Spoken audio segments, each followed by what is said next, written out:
Liberia is a West African nation, that's out of the question. Liberia in the modern day is seen as another poor, disease ridden, unstable, struggling African nation, and I can't blame anyone for thinking that. Liberia, however, may not be a nation that changed the world. However, it is a nation that, in my opinion, has a much more interesting history than the Western world gives credit for. Liberian history isn't like most African nations nor the world. It never became a colony of a European power, nor did native peoples resist to keep independence. It was a nation dominated by, out of all peoples, former American slaves. So, how did former American slaves end up in Liberia, and how did these people affect Liberia in the long run? That's what I will be answering in this video.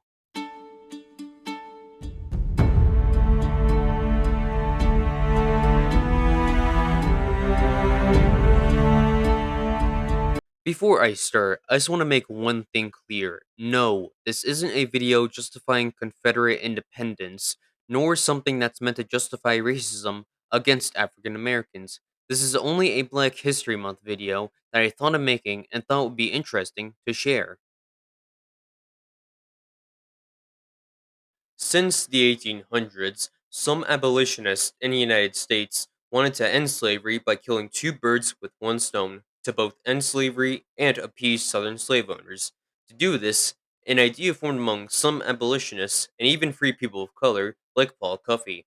The idea was to return free slaves to Africa to return to their homes despite American slaves living in America for generations. The reason for this idea was because Southern slave owners feared a large free black population down south would cause instability and race riots. This quick solution of returning free slaves to Africa would appease both sides in abolitionist eyes, thereby both ending slavery and appeasing Southern slave owners. But this idea never really took off, with the common idea among abolitionists being full emancipation. However, this didn't stop some organizations from taking this idea into their own hands.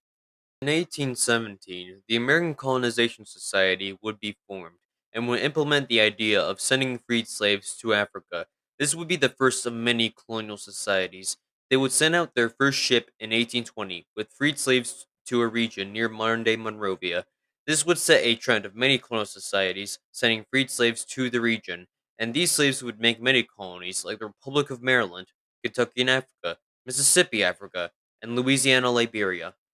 These American colonization societies would send journeys to modern day Liberia from 1820 to 1838. Also, fun fact, the transferring of former American slaves is why there are so many town names of American heritage, like Greenville or Rivercrest, and why there are so many American names in Liberia, like Charles Taylor or Roosevelt Johnson.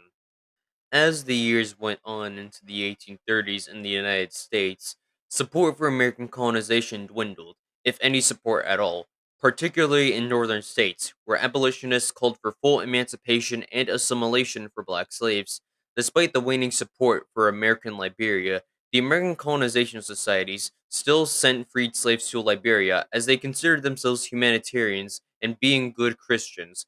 Each disaster and disease death reported from Liberia only encouraged them more, as they believed it was challenges given by God, testing man.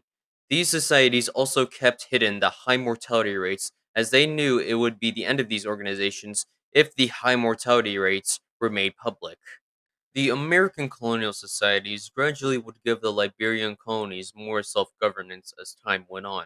First, all the Liberian colonies would be reorganized into the Commonwealth of Liberia in 1839, and in 1847, the American colonial societies gradually pushed Liberia into independence, with Liberia declaring itself as an independent nation on July 26, 1847.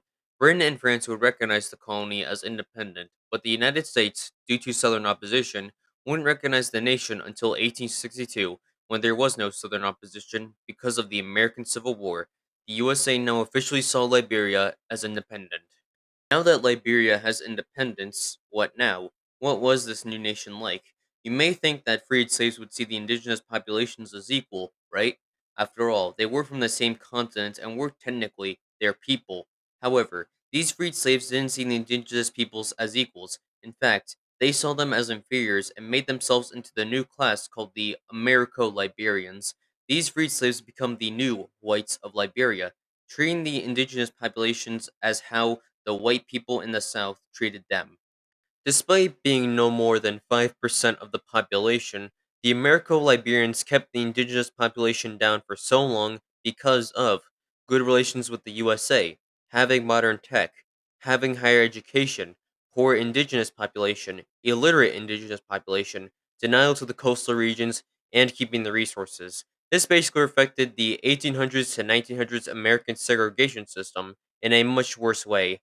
The reason for Americo Liberian segregation was because of a feeling to civilize the native peoples of Liberia by being educated by Western standards and conversion to Christianity. When it came to the political establishment in Liberia, there were two main factions that were important. First was the Liberian Party, founded in 1848, that would be later known as the Republican Party, not to be confused with the other Republican Party. The Republican Party was founded by poor mixed race Americo Liberians. The other faction was the True Whig Party, and again, not to be confused with the other Whig Party. This party was founded in 1869 by darker skinned Americo Liberians and was backed by rich Americo Liberians. Just so we're clear, indigenous people were made sure not to be involved in the political system or even have the right to vote by both parties.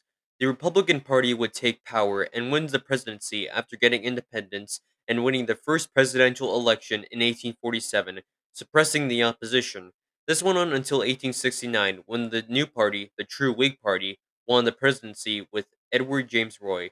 The Republicans would take it back in 1871 after Roy's death, but would quickly lose it again in 1878. From then on, the True Whig Party would hold power in Liberia for another century.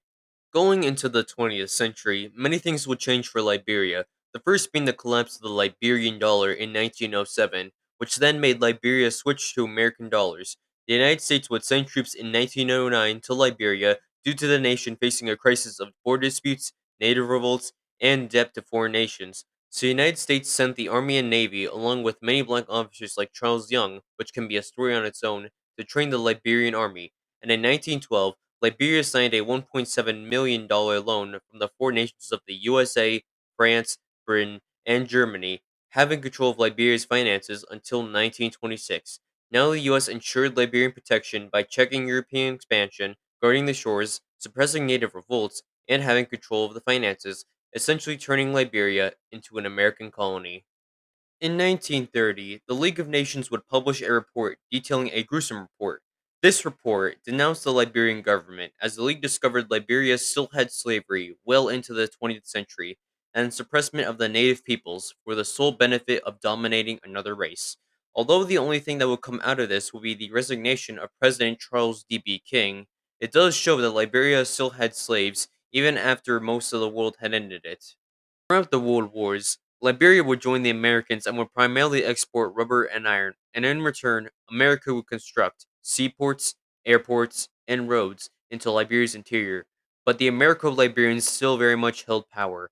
In the Cold War, Liberia would receive millions in both foreign investments and American aid to resist the spread of communism in Africa. In the 70s, Liberia would start to take a more independent foreign policy under President William Tolbert by making connections with communist nations. However, disaster would soon hit.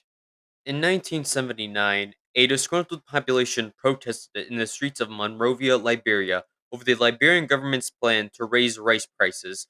President Tolbert ordered a firing on the protesters, resulting in the deaths of over 70 people. This was the tipping point for the population. Now riots ensued all over the country that led to a military coup by Samuel Doe, leading to the end of Americo-Liberian domination of the country. And that is where our story ends. Thanks for watching. Be sure to like and subscribe if you like this content and want more of it, or Raccoon Man is going to shoot you in your sleep tonight.